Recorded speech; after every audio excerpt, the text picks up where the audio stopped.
কষ্ট আমি করি, রাতের পর রাত কাজ করি, রাতের পর রাত আমি নানান রোগে আক্রান্ত। আমার এই বডিটা চেক করলে 100 কোটি টাকার রোগী বেরোবো। আমার বাচ্চা তো সবসময় বলতেছে, ভিডিওতে ঢুকে সবসময় বলতেছে, কোনো একটা বার কিন্তু আমার বাচ্চা আমার হাজবেন্ড বলতে বলতে তারা মুখে ফেনা উঠে ফেলছে।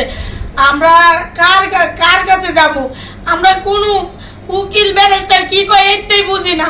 এখন আমার এত এত মানুষের সামনে কিভাবে আমার বারবার প্রেজেন্ট করাইতেছে, কেন এগুলো?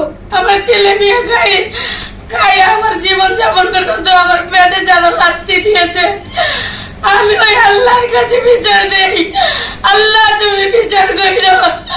আর এই দেশবাসী শুধু বাংলাদেশের মানুষ না, পুরো বিশ্বের মানুষকে আমি বলবো যে দেখেন আমার সাথে কি হচ্ছে এগুলো। আমার পাশে একজন উকিল দাঁড়ান, আমাকে একটু মায়া করেন, আমার ফ্যামিলিটার দিকে একটু তাকান। আমি আমার বাচ্চাদেরকে কি শাস্তি দিতে পারি? আপনারা কি বোঝেন না? আপনাকে মাথায় কি বেরেন নাই? কেন আপনারা বুঝেন না? কি কারণে বুঝেন না? আমার বাচ্চাদের জন্য কত কষ্ট আমি করি, রাতের পর রাত কাজ করি, রাতের পর রাত আমি নানান রোগে আক্রান্ত। আমার এই বডিটা চেক করলে 100 কোটি টাকার রোগী বেরোবো। নানান রোগে আক্রান্ত, তাও বড় বড় রোগে আমি আক্রান্ত। শুধু আমার শরীরে ক্যান্সারটা ঢুকে নাই, তাছাড়া সব রোগ আমার শরীরে আছে। আপনি যান ভালো মতো থাকেন, আপনার ছেলে মেয়েকে নিয়ে ভালো থাকেন, তারা আমার এই ধরনের আশ্বাস দেয় নাই। আমার একবার বলেছে যে আমাকে একবার এটা বলছে যে আপনার নামে মামলা করবো, প্রথম একটা এটা বলছে। তারপরে আরেকবার বলছে আমি ক্ষমা করলো। আমি বলছি যে ম্যাডাম আমরা ক্ষমা করে দেন, এইভাবে বলছি। কিন্তু তারা মনে করেন ইয়া করেন নাই যে তাদের সঙ্গে কোনো সমঝোতায় আসছেন কিনা আপনি, বা কথা বলার চেষ্টা করেছেন কিনা? কথা কইছি আজকে, কিন্তু সামনাসামনি বলছে যে মামলা করে দিবে, কিন্তু মামলা তারপর লিখিত একটা নিছে, আমি সই দিয়ে দিছি, আমার দিয়ে আবার পড়াইছেও, আমি পড়ছিও। কিন্তু তারপর বলছে আমি ক্ষমা করলে কি জনগণ ক্ষমা করবে না? আমার বাচ্চা তো সবসময় বলতেছে, ভিডিওতে ঢুকে সবসময় বলতেছে, কোনো একটা বার কিন্তু আমার বাচ্চা আমার হাজবেন্ড বলতে বলতে তারা মুখে ফেনা উঠে ফেলছে। আমরা কার কাছে যাব? আমরা কোনো উকিল ব্যারিস্টার কি কয় এটাই বুঝি না।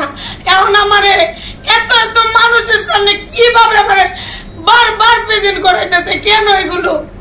এখন আমি পার্লার পুরলার চাইরা সব চাইরা আমি চলে গেছি, তারপরে দিয়ে আমার এরকমের টর্চার হইতেছে।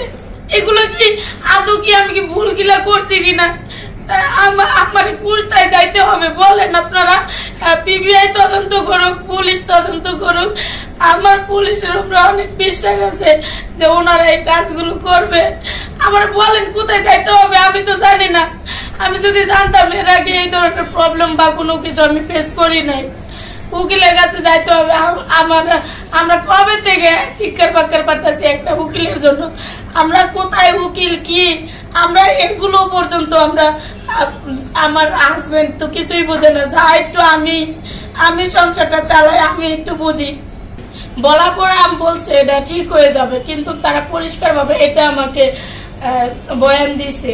এখন এই ব্যাপারে যে পরবর্তীতে আপনি করবেন না, এরকম কোনো সমঝোতা কোনো অফার করেছে কিনা?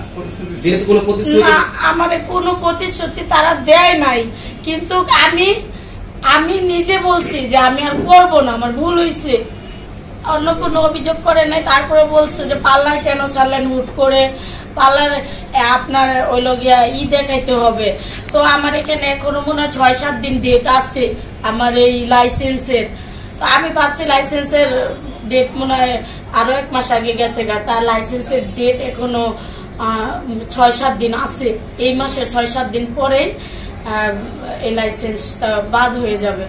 তো এই লাইসেন্স আমি নিয়ে আসছি ঘর থেকে, কারণ এই লাইসেন্স থাকা অবস্থায় আমি যদি আপনাদেরকে জানাই, তাহলে আবার যদি একদিন দুই দিন অফার হয়, যদি বলে যে এরকম হয়েছে কেন, এই জন্য লাইসেন্সটা নিয়ে আমি দ্রুত আসছি আপনাদের কাছে।